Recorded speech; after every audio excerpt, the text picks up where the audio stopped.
Minute de silence, on l'a vu il y a quelques minutes, qui a été observé au Japon un mois jour pour jour après le séisme. On va lire dans la presse aujourd'hui des témoignages de rescapés. Et je vous propose de voir ça avec le Wall Street Journal Asia ce matin. C'est l'histoire très poignante de ce maire d'une petite ville côtière du nord du pays, Rikuzen Takata. Le jour du tremblement de terre, Monsieur Toba, c'est son nom, a vu le tsunami emporter sa maison. Il a vu passer sa maison sous ses yeux alors qu'il avait trouvé refuge avec quelques personnes sur le toit de sa mairie.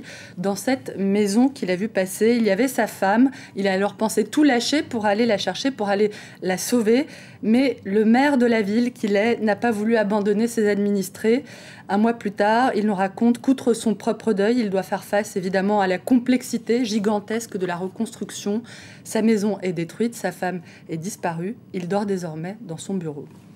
À lire donc dans le Wall Street Journal. Et puis la presse internationale revient ce matin sur une actualité française, à savoir l'entrée en vigueur de la loi contre le voile intégral, c'est à lire dans The Independent. Avec un titre assez intéressant, La France s'éveille à l'interdiction de la burqa et Nicolas Sarkozy dévoile une nouvelle ère. Alors ça commence avec le témoignage de Mariam qui porte le voile intégral, nous dit-elle, par choix personnel à cause de ses convictions religieuses.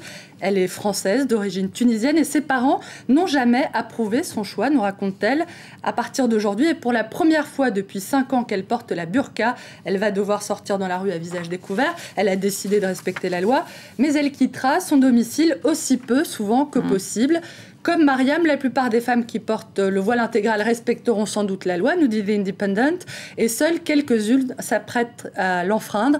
Le journal qui rappelle que la mesure, au départ soutenue par la gauche et la droite, risque d'être associée désormais au débat très polémique sur la laïcité et sur les remarques provocatrices du ministre de l'Intérieur Claude Guéant, qui a déclaré, on le rappelle, par exemple, que le nombre de musulmans en France pose problème.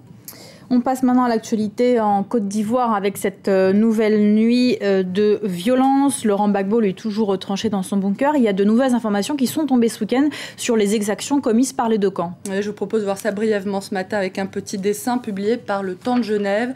Après les exactions commises par le clan Gbagbo, la presse se penche en effet sur celles commises par les pro-Ouattara. On voit ici le président reconnu par la communauté internationale enjamber des cadavres pour gagner le palais présidentiel. Et puis cette information surprenante aussi dans le Guardian, ça concerne la Bolivie. La terre va se voir attribuer les mêmes droits que les humains. Oui, c'est l'objet d'une loi qui va être votée à La Paz, nous dit le Guardian, qui nous explique que le projet va garantir des droits pour la terre équivalents aux droits de l'homme. Il est inspiré par la spiritualité, le panthéisme des premiers habitants boliviens et il aura pour conséquence des mesures radicales contre la pollution et l'exploitation des minerais. Et puis une autre information insolite dans le Guardian, toujours.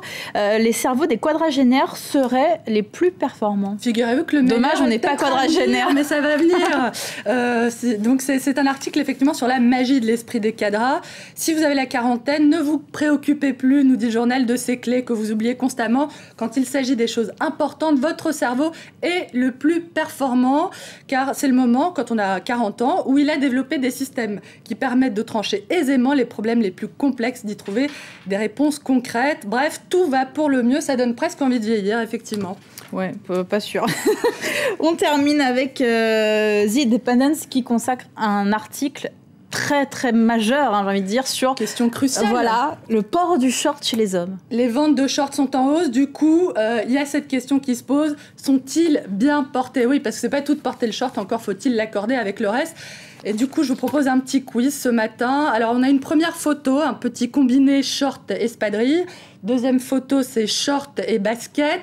Troisième photo, pardonnez-moi, short et chaussures. La troisième photo, c'est short et basket. Et pour finir, short et tongs. Je ne sais pas quelle est la tenue que vous préférez. En tout cas, ce sont les tenues de printemps de 4 hommes politiques importants. Pour vous, c'est quoi? J'aurais dit le 4 avec les tongs. Vous préférez les tongs? Vous préférez le style David Cameron. Le premier étant le style de Clinton, le deuxième Tony Blair, le troisième en basket, c'est le président Sarkozy. Ah oui, son fameux footing du dimanche. Voilà, pour les pages mode de la revue de presse. Le style, donc David Cameron, c'est mon préféré. Ça marche, super. Merci beaucoup Hélène Frade. Restez avec nous dans quelques instants, on retrouve...